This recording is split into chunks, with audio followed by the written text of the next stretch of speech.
Bonjour à tous, merci de choisir France 24 pour vous informer. Vous êtes au cœur de l'info, on est ensemble jusqu'à 20h30 heure de Paris. Voici les titres de ce vendredi 21 juin, J-9 avant les législatives ici en France.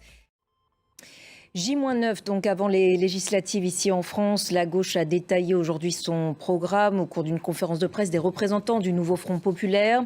25 milliards de dépenses supplémentaires dès 2024.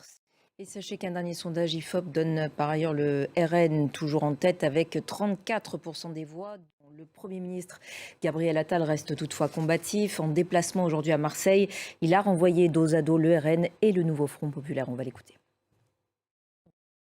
À noter que plus d'1 million de procurations ont été enregistrées depuis le 10 juin. C'est ce que fait savoir aujourd'hui le ministère de l'Intérieur.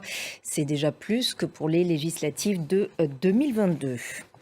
Guerre au Proche-Orient maintenant, les forces israéliennes poursuivent leurs bombardements sur la bande de Gaza, notamment sur la ville de Rafah, où les soldats israéliens sont engagés visiblement dans des combats rapprochés avec des combattants du Hamas. Par ailleurs, sachez que 2 Palestiniens ont été tués aujourd'hui lors d'une opération israélienne à Kalkilia, en Cisjordanie occupée. C'est ce qu'annoncent les autorités israéliennes et palestiniennes. Pendant ce temps, je vous le disais en titre, les échanges de tirs entre Israël et le Hezbollah se poursuivent à la frontière israélo-libanaise.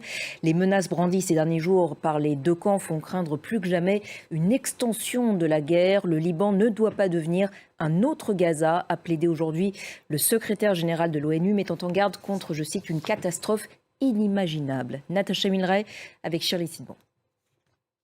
Allez, tout autre chose du football à présent et la suite de l'Euro 2024. Et à moins de 3 heures maintenant de la rencontre entre la France et les Pays-Bas, la question demeure concernant Kylian Mbappé. Jouera, jouera pas. Le capitaine des Bleus, je vous le rappelle, a un nez cassé. On va rejoindre à Leipzig notre envoyé spécial Jules Boiteau. Bonjour Jules. Est-ce qu'on en sait plus à cette heure sur la présence ou non de Kylian Mbappé ce soir ? Oui, Ashreen, écoute. Merci beaucoup Jules pour ces précisions. Voilà donc pour l'essentiel de l'info. On se retrouve dans quelques instants. À tout de suite.